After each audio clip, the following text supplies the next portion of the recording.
already flavors are coming up. It's a bouquet of extraordinary flavors. This garden is a canvas on which I build my gastronomy. All the flavors, textures, colors are grown from this garden, which is grown organically. Today, we are promoting important values such as sustainability, management of waste, management of energy, sourcing, provenance, purity and authenticity of our food. The colors are tremendous.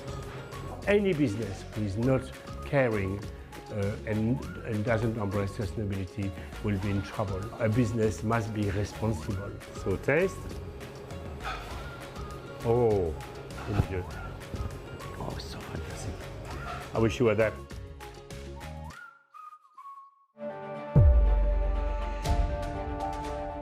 Since we last looked at the site through this lens, it's changed enormously.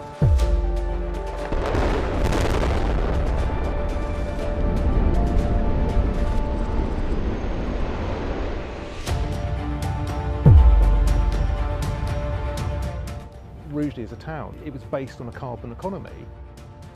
You can't go to a place and say, you know, carbon's evil. It's not carbon that's evil, it's the consequences of too much carbon dioxide in the atmosphere that we've got to address. So it's become a shared challenge. So I think it's really interesting actually to work with the community and see what they have to say about the energy system and kind of how they feel about these different things.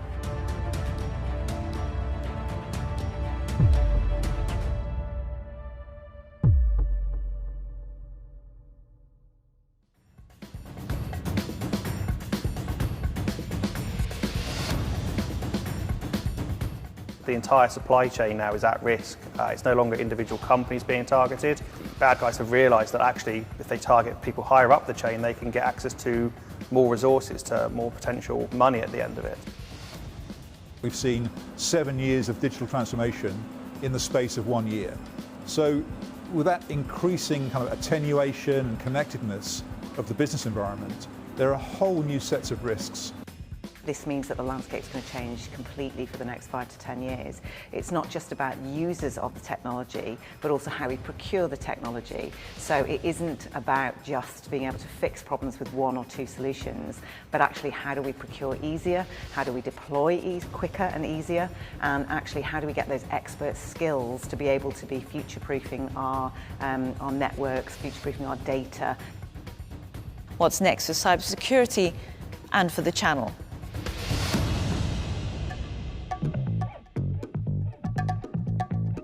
The concept of this new magazine-style series is to bring you all the key takeaways, but in a fraction of the time, like an instant hit espresso compared to a big milky latte.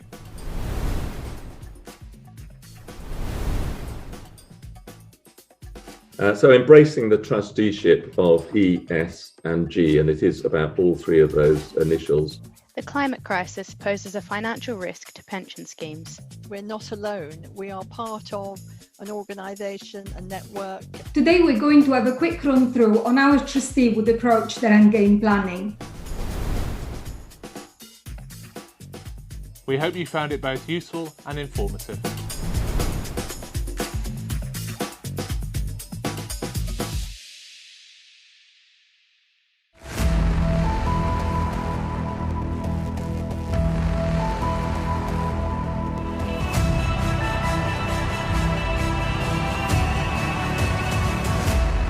Around a quarter of London's carbon emissions come from transport, and just like most major cities around the world, road vehicles are chiefly to blame.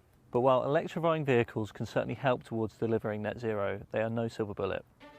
Yes, we need cleaner vehicles, but we need fewer vehicles, even if they are cleaner on our roads. That will help reduce congestion, it will help reduce emissions from tyres and brakes, it will help reduce electricity usage, it will help reduce the dependency on batteries and all of those sort of things. So we need cleaner vehicles, yes, but we need fewer vehicles. Hackney Council was one of many London boroughs to introduce a number of so-called low-traffic neighbourhoods in a bid to reduce road traffic passing through the area.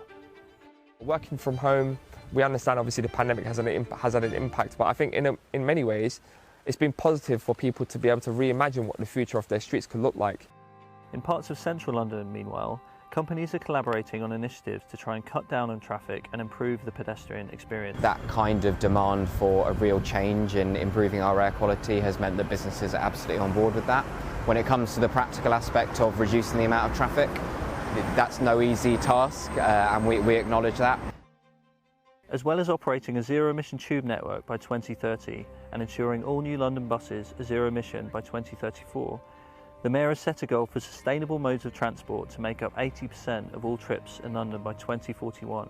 But it's also good if we can clean up and we can reduce congestion, reduce emissions. It allows the city to move smoothly. It also makes it a nicer place to live. And we know that where there's good quality of life, more people want to come and work in London, more people want to bring up their family and live in London, and that's good for all of us as well as the economy.